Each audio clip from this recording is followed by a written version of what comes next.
नमस्कार दोस्तों, knowledge with जवान में आप सभी का फिर से स्वागत है। आज का हमारा शीर्षक है क्रिप्टो करेंसी, जो बहुत ही रोमांचक विषय है। क्रिप्टो करेंसी का नाम सुनते ही दिमाग में एक ही करेंसी आती है, वह है बिटकॉइन, जिसकी शुरुआत सन 2008-9 में हुई थी। यह पहली डिजिटल करेंसी थी जिसको ना ही देखा जा सकता है और ना ही छुआ जा सकता है, सिर्फ इसकी वैल्यू को देखा जा सकता है।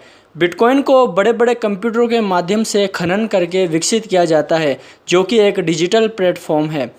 वैज्ञानिकों ने दावा किया है कि आने वाले समय में क्रिप्टो करेंसी का मार्केट हद से ज़्यादा बढ़ने वाला है। लोग बैंकों में पैसा रखने की बजाय क्रिप्टो करेंसी में इन्वेस्ट करेंगे और कर भी रहे हैं। बिटकॉइन के अलावा और भी करेंसी मार्केट में प्रचलित हैं, जैसे इथेरियम, डीएफआई मनी, डोगेकॉइन, ट्रॉन आदि, जिनके बारे में हम अगले भाग में पढ़ेंगे। दावा यह किया जाता है कि क्रिप्टो करेंसी की शुरुआत जिस शख्स ने की उसका नाम संतोशी नाकामोटो है, जिनके बारे में ही आज का विषय है। संतोशी नाकामोटो का जन्म 5 अप्रैल सन 1975 को जापान में हुआ। इनको बिटकॉइन के आविष्कारक के रूप में सर्वप्रथम बिटकॉइन ब्लॉकचेन को लागू करने और सर्वप्रथम विकेंद्रीकृत डिजिटल मुद्रा को तैनात करने के रूप में जाना जाता है। विकेंद्रीकृत का अर्थ है जिसका कोई केंद्र नहीं, आधार नहीं और जिसका कोई मालिक नहीं। संतोशी नाकामोटो का वैज्ञानिक करियर खेत, डिजिटल मुद्राएं, कंप्यूटर साइंस और क्रिप्टोग्राफी का रहा है। संतोशी नाकामोटो प्रकल्पित नाम का उपयोग करने वाला व्यक्ति, बिटकॉइन विकसित करने वाला व्यक्ति तथा बिटकॉइन श्वेत पत्र के लेखक हैं, जिन्होंने बिटकॉइन के मूल संदर्भ कार्यान्वयन को बनाया और तैनात किया है। कार्यान्वयन के भाग के रूप में नाकामोटो ने पहले ब्लॉकचेन डेटाबेस को तैयार किया। इस प्रक्रिया में पेयर टू पेयर नेटवर्क का उपयोग करते हुए डिजिटल मुद्रा के लिए दोहरे खर्च की समस्या को हल करने के लिए नाकामोटो ही पहले व्यक्ति थे। कई लोगों ने नाकामोटो होने का दावा किया है, जो दिसंबर 2010 तक बिटकॉइन के विकास में सक्रिय था। तो यहाँ सवाल यह उठता है कि बिटकॉइन का विकास कैसे हुआ। नाकामोटो ने कहा है कि बिटकॉइन पर कोड लिखने का काम सन 2007 में शुरू हो गया था। 18 अगस्त सन 2008 को उन्होंने या उनके एक सहयोगी ने डोमेन नाम bitcoin.org को पंजीकृत किया और उस पते पर एक वेबसाइट बनाई। 31 अक्टूबर सन 2008 को नाकामोटो ने एक डिजिटल क्रिप्टो करेंसी का वर्णन करते हुए metzdao.com पर क्रिप्टोग्राफी मेलिंग सूची पर एक पेपर प्रकाशित किया, जिसका शीर्षक था bitcoin a peer to peer electronic cash system. 9 जनवरी 2009 को नाकामोटो ने सोर्स फोर्ज पर बिटकॉइन सॉफ्टवेयर के संस्करण 0.1 को जारी किया और बिटकॉइन के उत्पत्ति ब्लॉक को खनन करके नेटवर्क लॉन्च किया, जिसमें 50 बिटकॉइन इनाम था। इस ब्लॉक के कॉइन बेस ट्रांजैक्शन में एम्बेडेड पार्ट था।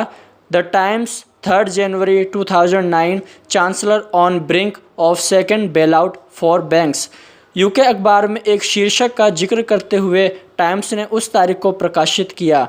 इस नोट की व्याख्या उत्पत्ति तिथि के दोनों टाइम स्टैम्प के रूप में की गई है और भिन्नात्मक आरक्षित बैंक के कारण अस्थिरता पर एक अपमानजनक टिप्पणी की गई है। नाकामोटो ने 2010 के मध्य तक बिटकॉइन सॉफ्टवेयर पर अन्य डेवलपर्स के साथ सहयोग करना जारी रखा, जिससे स्रोत कोड में सभी संशोधन खुद हो गए। फिर उन्होंने गेविन एंडरसन को स्रोत कोड रिपोजिटरी और नेटवर्क अलर्ट कुंजी का नियंत्रण सौंप दिया। नाकामोटो ने बिटकॉइन समुदाय के विभिन्न प्रमुख सदस्यों को कई संबंधित डोमेन हस्तांतरित किए और परियोजना में उनकी मान्यता प्राप्त भागीदारी को रद्द कर दिया। तकनीकी मामलों पर चर्चा करते समय नाकामोटो ने कभी भी किसी भी व्यक्तिगत जानकारी का खुलासा नहीं किया। हालांकि उनके द्वारा कई बार बैंकिंग और आंशिक रिजर्व बैंकिंग पर टिप्पणी प्रदान की गई है। 2012 में अपने P2P फाउंडेशन प्रोफाइल पर 37 वर्षीय पुरुष होने का दावा किया, जो जापान में रहता है। हालांकि कुछ ने अनुमान लगाया कि अंग्रेजी के अपने मूल स्तरीय उपयोग के कारण उन्हें जापानी होने की संभावना नहीं थी और उनके बिटकॉइन सॉफ्टवेयर को जापानी में प्रलेखित या लेबल नहीं किया जा रहा है। कुछ लोगों ने माना है कि नाकामोटो लोगों की एक टीम हो सकती है। डैन कमिंस्की, एक सुरक्षा शोधकर्ता जो बिटकॉइन कोड पढ़ता है, ने कहा कि नाकामोटो या तो लोगों की टीम या एक प्रतिभाशाली हो सकता है। टेस्लो हेनीज एक डेवलपर जिसने नाकामोटो को ईमेल किया था को लग रहा था कि कोड एक व्यक्ति के लिए बहुत अच्छी तरह से डिज़ाइन किया गया है। जॉन मैकएफी ने दावा किया कि नाकामोटो 11 लोगों की टीम थी। गेविन एंडरसन ने नाकामोटो के कोड के बारे में कहा है, वह एक शानदार कोडर था, लेकिन यह विचित्र था। स्रोत कोड टिप्पणी और मंच पोस्टिंग में ब्रिटिश अंग्रेजी का उपयोग, जैसे कि ब्लडी हार्ड, फ्लैट और मैथ्स जैसे शब्द और स्पेलिंग जैसे ग्रे और कलर। अटकलें थी कि नाकामोटो या कम से कम एक व्यक्ति जो उसके होने का दावा करता है, कॉमनवेल्थ मूल का था। नाकामोटो द्वारा खनन किए गए पहले बिटकॉइन ब्लॉक में लंदन के द टाइम्स अखबार के संदर्भ में ब्रिटिश सरकार में कुछ विशेष रुचि का सुझाव दिया गया था।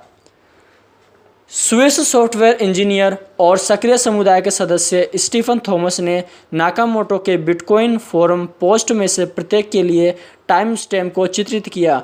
परिणामी चार्ट में सुबह 5 बजे से 11 बजे के बीच ग्रीनविच मीन टाइम के बीच लगभग कोई भी पोस्ट नहीं दिखाई दी गई। यह दोपहर 2 बजे और रात 8 बजे के बीच था। जापानी समय जापान में रहने वाले किसी भी व्यक्ति के लिए यह एक असामान्य नींद पैटर्न और शनिवार रविवार को भी सच था। इसने सुझाव दिया कि नाकामोटो इस समय सो रहे थे। नाकामोटो की पहचान अज्ञात है, लेकिन अटकलों ने विभिन्न क्रिप्टोग्राफी और कंप्यूटर विज्ञान विशेषज्ञों पर ध्यान केंद्रित किया है, जो ज़्यादातर गैर जापानी मूल के हैं। हेल फिन्नी 4 मई 1956 से 28 अगस्त 2014 तक एक पूर्व बिटकॉइन क्रिप्टोग्राफी अग्रणी और सॉफ्टवेयर का उपयोग करने, बग रिपोर्ट दर्ज करने और सुधार करने वाले पहले व्यक्ति थे। फोर्ब्स के पत्रकार एंडी ग्रीनबर्ग के अनुसार वह डोरियन संतोशी नाकामोटो नाम के एक व्यक्ति से कुछ दूर रहते थे।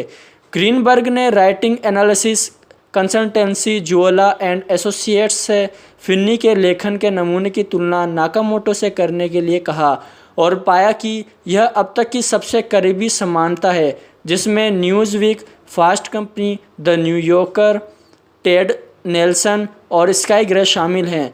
ग्रीनबर्ग ने सिद्धांत दिया कि फिन्नी नाकामोटो की ओर से एक भूतपूर्व लेखक हो सकता है, या उसने अपने पड़ोसी डोरियन की पहचान को ड्रॉप या पैट्सी के रूप में इस्तेमाल किया है, जिसकी व्यक्तिगत जानकारी ऑनलाइन शोषण को छिपाने के लिए उपयोग की जाती है।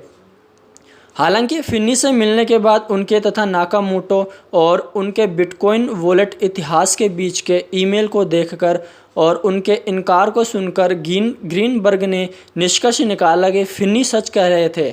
जोला एंड एसोसिएट्स ने यह भी पाया कि फिन्नी को नाकामोटो के ईमेल फिन्नी के नाम की तुलना में नाकामोटो के अन्य लेखों से अधिक निकटता से मिलते जुलते हैं।